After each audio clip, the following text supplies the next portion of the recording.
Alright guys, so we actually didn't really get any progress on the train or the walls, but we have started prototyping what the wall could look like. So there are two designs. One I'm not really a huge fan of. It has slopes, cheese slopes, and then it uses a spring-loaded shooter to fade into light gray. I think the spring-loaded shooter idea and the cheese slopes are nice, but it just doesn't look that good.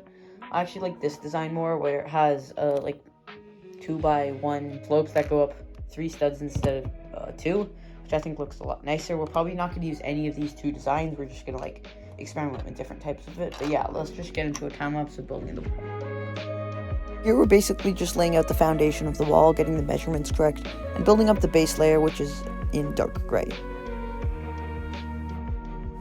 I then just started adding a bunch of slopes to the build, which is sort of what we prototyped, and I also feel like it's an amazing greeble that gives the build character and depth.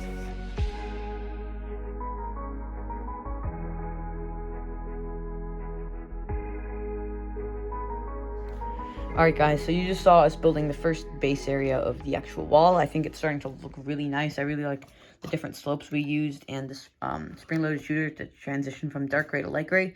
I think it's going to look really nice once we like plate or add more brick to this and it eventually gets taller.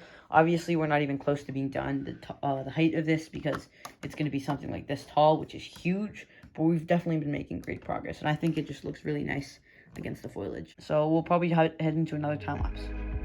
So right now we're actually going to be plating the entire section of the base in dark gray, and we did this because the wall was kind of hard to design greebles, so we decided it'd be a good idea to start the actual base area.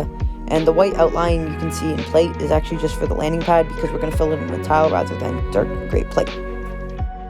Alright guys, as you saw from the time lapse, we didn't really work on the wall. We basically plated the entire base down, which is looking really nice, but it's kind of reminding us that we do need to get started on building the base because it's the majority of the mock.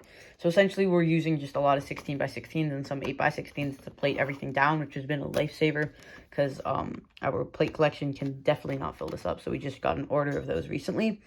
We also have a small area over here that's like not plated because we're gonna tile it down to make it like sort of a landing pad area to put speeders. But yeah, that's basically this area. We're also gonna work a lot more on this, adding more greebles, textures as the wall goes up. So yeah, I'm definitely excited to see where this goes.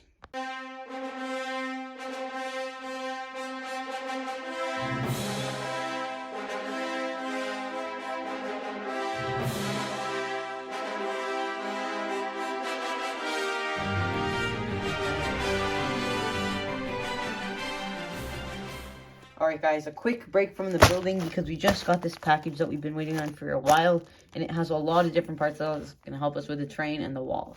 So let's just quickly open it up and see what's inside. Just laying it out, this is the entire haul we got. It's actually huge and will definitely help us with different parts of the mock. So over here we have some tile for the train, some plate, a huge amount of plate that will definitely finish off the build. More plate, and then some more slope tile, which does give like really nice detail to train. We have some studs here and some curved ones for light tan, which actually look really nice on builds. A bunch more plate, and then this piece, which is like half tile, half plate, which actually looks amazing on train. And then again, more tile. And down here, this is going to definitely help us with the wall, where we have dark gray 3x1s, and then a bunch of tile and more wall pieces. That's definitely we're probably gonna finish the wall soon. And then water down here. These studs are definitely going to fill up everything else. I'm really excited to put these down. These will help us with foliage. We have the standard piece, and then sort of like these pieces, and then just more 2x brick. This is also masonry, which will help us with greebles. So yeah, I think this is a great haul. Let's get back to building. Alright guys, we finally got basically the entire wall section done, and it's taken so much time. So we basically finished up the wall. We just added a line of masonry brick for greebles, which I think looks really nice, and then we just tiled it off right here.